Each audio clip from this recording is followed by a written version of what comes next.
আজ আমরা এমন একটা বিষয় নিয়ে কথা বলছি যা বর্তমান ভূরাজনীতিতে এক গভীর রহস্যের জন্ম দিয়েছে। একদিকে আমেরিকা, ইসরায়েল, আর অন্যদিকে ইরান এবং তার মিত্র দেশগুলো। কিন্তু প্রশ্ন হলো, এই যুদ্ধের আসল কারণটা কি? এটাকে শুধু তেলের লড়াই, নাকি এর পিছনে লুকিয়ে আছে কয়েক হাজার বছরের পুরনো ধর্মীয় সংঘাত?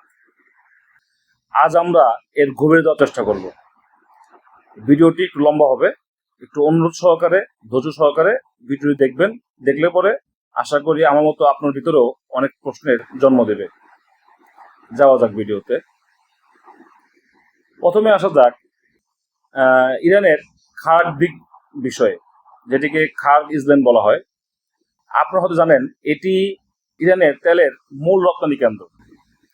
ডোনাল্ড ট্রাম্প কিছুদিন আগে ইঙ্গিত দিয়েছে যে আমেরিকা হয়তো এই আইল্যান্ডটিকে দখল করতে চায়, কিন্তু মানে বিশ্লেষণ বলছে বা বিশেষজ্ঞরা বলছে যে বিষয়টি এত সহজ হবে না, কারণ আমেরিকা সেখানে ছোটখাটো রেইড বা হামলা করতে পারে, হ্যাঁ, যাতে বা যাকে আমরা সার্জিক্যাল স্ট্রাইক টাইপের কিছু একটা বলি। কিন্তু রেড দিয়ে বা মানে এই ধরনের লড়াই জেতা যায় না। খার্গ আইল্যান্ড নিয়ন্ত্রণ করতে হলে সেখানে ইনফ্যান্ট্রি পাঠাতে হবে, হ্যাঁ, এবং দীর্ঘ সময় অবস্থান করতে হবে। ইরানও চুপ করে বসে থাকবে না। তাদের হুমকি হলো যে যদি আমেরিকা এমন কিছু করে তাহলে তারা এই দ্বীপকে শ্মশান বানিয়ে ছাড়বে। এবার ভাবুন তো, আমেরিকার মতো শক্তিশালী দেশ এবং বিশ্বের মোড়ল, তারা কি খাতা কলম এসব ছাড়া যুদ্ধে নেমেছে? অবশ্যই না। এই নিয়ে দেখেন, ওয়াল স্ট্রিটের তথ্য অনুযায়ী যুদ্ধের প্রথম 3 সপ্তাহেই আমেরিকার প্রায় $3 বিলিয়ন সমরাস্ত্রের ক্ষতি হয়েছে, যেটা আমি গতকালকেই বলেছিলাম। এর ভিতরে যে জানতে পেরেছি, যেমন F-35 জেট থেকে শুরু করে MQ-9, হ্যাঁ, রিপার ড্রোন পর্যন্ত কিন্তু ইরানকে ধ্বংস করে দিয়েছে। তাহলে প্রশ্ন জাগে, আমেরিকা তাহলে কেন এত বড় ঝুঁকি নিচ্ছে? এবার আসি,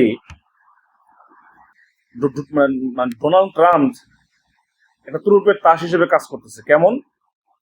একটু খেয়াল করে দেখবেন, ট্রাম্পের সোশ্যাল মিডিয়া পোস্ট বা তার একটা বিবৃতিতে তেলের দাম হু করে বাড়ে, আবার এক কথায় পড়ে যায়। মানে উনি এক প্রকার তেলের মানে ওনার পোস্ট, ওনার বিবৃতি অনুযায়ী তেলের বাজার কিন্তু চলতেছে। সেই অনুযায়ী দেখেন, ইরানের স্পিকার তো সরাসরি অভিযোগ করেছেন যে ট্রাম্প তেলের বাজার ম্যানিপুলেট করে নিজের এবং নিজের পরিবারের বা নিজের সাথের লোকজনদের প্রফিট মেকিং বা মুনাফা লুটছেন, বা মুনাফা লুটার ব্যবস্থা করে দিচ্ছেন। অর্থাৎ এই যুদ্ধের ডামাডোলে একটা বিশাল কিন্তু অর্থনৈতিক খেলা চলছে, যেটি কিন্তু যে কথাটা বলেছে ইরানের স্পিকার, ও কথাটা কিন্তু অগ্রহণযোগ্য বলে মনে হচ্ছে না আমার কাছে। তো দেখেন, এবার আসি যে আসলেই টাকা বা তেলই কি সব? এর গভীরে যদি তাকাই, দেখবেন এক ভয়ঙ্কর উন্মাদনা আছে। এই লড়াইয়ের শিকড় যদি বুঝতে হয়, তাহলে আমাদেরকে যেতে হবে পিছিয়ে। সেটা হলো 632 খ্রিস্টাব্দে।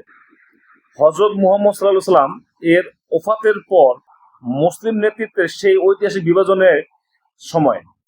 সেখান থেকে শুরু হয়েছিল শিয়া ও সুন্নিদের সম্প্রদায়ের দ্বন্দ্ব, যা আজ প্রায় 1400 বছরের পুরনো। বর্তমানে ইরান নিজেকে শিয়াদের রক্ষাকর্তা হিসেবে প্রতিষ্ঠিত করছে, যা সৌদি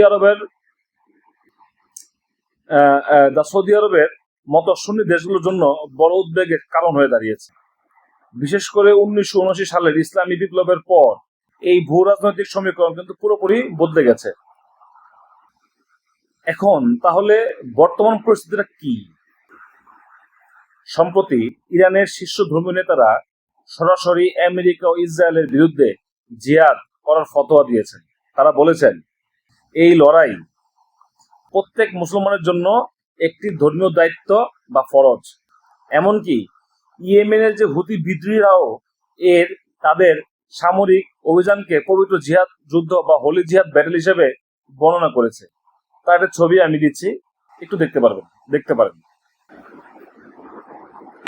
কিন্তু মজার ব্যাপার হলো, ধর্মীয় উন্মাদনা কেবল এক পক্ষেই সীমাবদ্ধ নয়। এবার নজর দেই আমেরিকার দিকে। 1987 সালে ট্রাম্পের দেওয়া এক সাক্ষাৎকারেই বলেছিলেন ইরানের আক্রমণের কথা, এবং এটা হচ্ছে তার সেই সংবাদ। আমেরিকার বর্তমান প্রতিরক্ষা মন্ত্রী পিট হেগসেথ 2020 সালে একটি বই লিখেছিলেন যার নাম ছিল আমেরিকান ক্রুসেড, এবং তিনি মনে করেন ইরান বা আল কায়েদার মতো শক্তিগুলোর সাথে পশ্চিমা বিশ্বের সহাবস্থান সম্ভব নয়। এমনকি তার হাতে ডিয়াস ভল্ট নামে একটি ট্যাটু আছে যার অর্থ হচ্ছে ঈশ্বরের ইচ্ছা, এবং মজার কথা হচ্ছে ট্রাম্প নাকি যিশুর মনোনীত ব্যক্তি। এবং আমি আপনাদেরকে দুইটা আরো ছবি শেয়ার করতেছি, এটা 2 বছর আগের, এবং অন্যটি হচ্ছে এই মার্চ মাসের শুরুর দিকে। তাহলে আপনি আরো ভালো কিছু ধারণা পাবেন বলে আমি মনে করছি।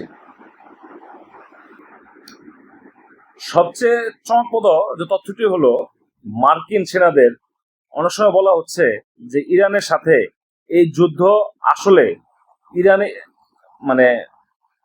যুদ্ধ আসলে ঈশ্বরের ঐশ্বরিক পরিকল্পনার একটা অংশ, দ্য গডস ডিভাইন প্ল্যান। অনেক কমান্ডার তাদের সেনাদের বলছেন নাকি এই যুদ্ধ আসলে বাইবেলে বর্ণিত সেই আর্মাগেডন বা শেষ বিচারের লড়াই, যা যীশুখ্রিস্টের পুনরাগমনের পথ প্রশস্ত করবে। এক হাতে তালি বাজছে না।